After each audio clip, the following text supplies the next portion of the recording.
Oke, baik. Pertama saya penanyakan kepada ChatGPT mengenai tentang jurnal internasional membahas tentang komposisi RNA. Nah, di sini saya tertarik kepada jurnal yang kedua, yaitu Jurnal Analysis of RNA and its Modification. Nah, di sini saya menanyakan lagi kepada ChatGPT masalah atau rumusan masalah dari jurnal ini, dan saya tertarik kepada rumusan masalah, mengapa sebagian besar modifikasi RNA masih sulit dikenali atau dikarakterisasi secara menyeluruh, terutama dalam hal distribusi posisi, frekuensi, dan efek fungsionalnya. Nah, di sini saya sudah mentranslatekan, dan di sini dikatakan bahwa eh, bagian abstrak, asam ribonukleat atau RNA adalah biomolekul kunci yang bertanggung jawab untuk transmisi informasi genetik, sintesis protein, modulasi banyak proses biokimia, dan seringkali merupakan komponen kunci virus. RNA sintetis atau oligoribonukleotida menjadi semakin banyak digunakan sebagai terapi dalam banyak kasus. RNA akan dimodifikasi secara kimia, baik secara alami melalui sistem enzimatik dalam sel atau secara sengaja dalam sintesisnya. Model analisis untuk mendeteksi, menyurutkan, dan mengidentifikasi dan mengukur RNA dan modifikasinya memiliki tuntunan yang jauh lebih persyaratan yang ditentukan dalam bidang DNA.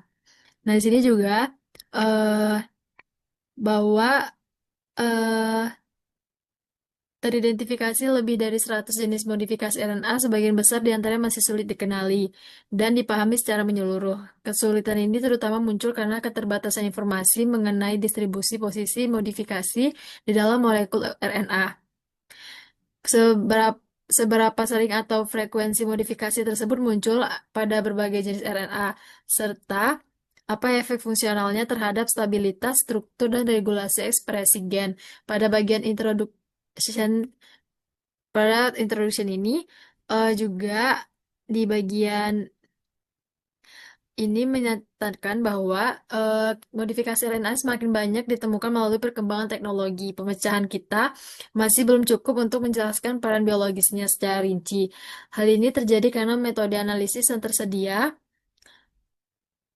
saat ini masih memiliki keterbatasan, baik dari sisi resolusi spasial untuk menentukan lokasi modifikasi secara tepat, maupun dari sisi kuantitatif untuk mengukur jumlah atau proporsi modifikasi dalam suatu populasi RNA.